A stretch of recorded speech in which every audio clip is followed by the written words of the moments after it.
New York City is on alert this morning as the crisis in the Mideast escalates. Israel calling for the evacuation of more than 1 million people from North Gaza today, and an emergency meeting at the UN.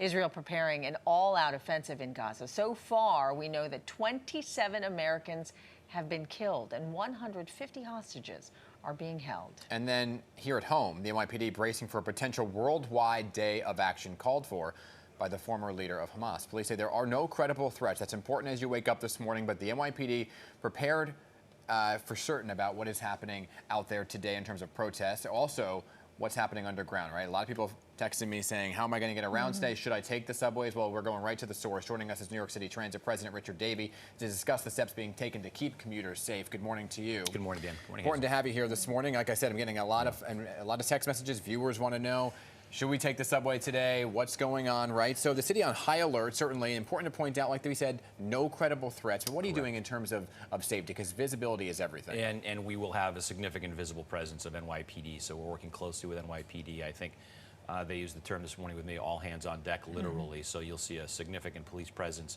certainly in the subway system. And, you know, as we always say to our customers and ask our customers and our employees, if you see something, say something, so alert us.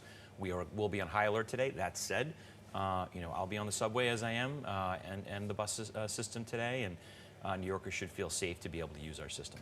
Can you talk about the network of cameras that are within the subway? How many do we have in the city? Yeah, I mean in short, lots. I mean, I've made the joke that we have more cameras in a Las Vegas casino in New York City Transit. I think that's true. In our stations, we have over 10,000 cameras. Half of those actually live stream, can feed into one of our security command centers and be available to NYPD.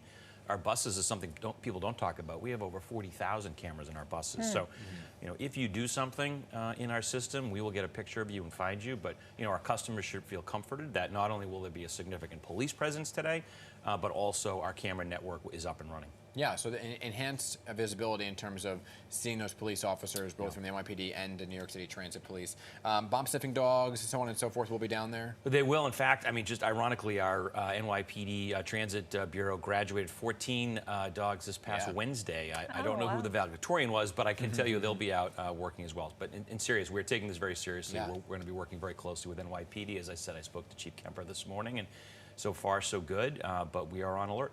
Yeah, I noticed the NYPD's robot in the Times Square station. How effective has that been with helping commuters? I think so far so good. You know, I haven't heard of any issues with the robot or the police, but you know, basically it's a large roving camera. I think a 400-pound camera. So if there are any issues down there, that device will also be able to pick up any issues as well. Yeah, for certain. You know, what is the best way for commuters to stay informed on a day like today, right? Besides obviously watching media like us here on Pix 11, if there is a danger or there is a threat in the subway and things were to quickly happen, what's the best way you get the alerts? Yeah, I mean, so certainly for service, right, you can sign up for our alerts, our text alerts, check our website. We have, you know, a pretty extensive network now of digital screens in our system, so that gets updated very quickly. You know, the communications team, if you will, actually sits directly in our rail control center, so the folks that are making decisions about service are right next to those putting out information. So that's, you know, the quickest way that we get information out to our customers is through those channels. All right, let's switch gears a little bit and talk about Dan's favorite topic, congestion pricing. Great.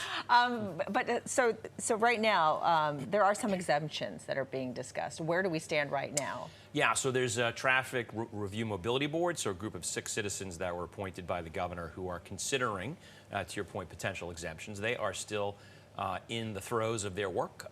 They had a meeting, I believe now 2 weeks ago, to consider exemptions. So that work will continue. Once they wrap it up, what they'll do from a process perspective is then give their recommendations to the MTA board for final approval. But you know, I'm on the record as saying I am an unabashed fan of congestion pricing, because that, you know, those dollars are going to be directly invested into subway and bus service, which, you know, I can give you a whole list of things we need to spend that money on to make our service better. The service is actually pretty darn good. You know, in the last 10 years, subway service this year has been the best in the last 10 years. But New Yorkers know we can do better, and that revenue will help us do better. So is there a scenario where, because right now I think some of the things that were suggested were folks who take the bridges and tunnels would get a discounted rate in terms of congestion pricing, right? Yeah. Not an all-out exemption, but a discounted rate. Is there a scenario where you look at some of these things and you reject it? You're like, I'm not happy with this. Perhaps. I mean, it won't be up to me. It'll be up to the MTA board. But I think what folks are trying to do is really weigh, as you were saying, the sort of puts and takes. On the one hand, we need to raise revenue to invest in the system. Yeah. On the other hand, there are legitimate requests. Even the statute itself. Folks forget that this is actually a New York State law, but the statute itself calls out some exemptions. Obviously, those will be considered. And I think, to your point, there'll be others. And that we put out a range last year of potential tolls, I think the high side and the low side. I can't imagine it would be in either. It's probably going to be somewhere, toward the middle. But again, that's not up to me. That'll be up to the board and then ultimately the MTA board. All right, to be continued. So yesterday, you made an announcement about some renovations right. at 11 subdivisions. Can you talk about what that is exactly? Yeah, so just very quickly, we shut down, and our customers know this service from time to time to do track work and signal work, but we weren't getting in and doing any work in the stations. So when we're closing the stations now, we take the weekends when these are closed to do some better than just facelifts, right? So it's deep cleans, it's painting, but we're also doing some track work and signal work in the station that customers don't see, but it adds to the reliability. So we've done 50. So yesterday we celebrated our 50th out in Queens. That was the goal, 50.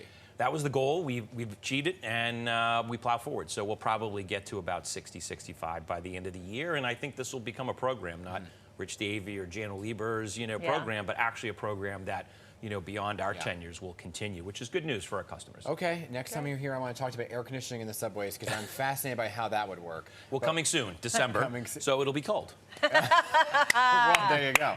Well played. Good luck today. Keeping everybody safe. I know you got a big task ahead of you. Thank you for coming on here ahead of a big time. day for you, Rich Davey.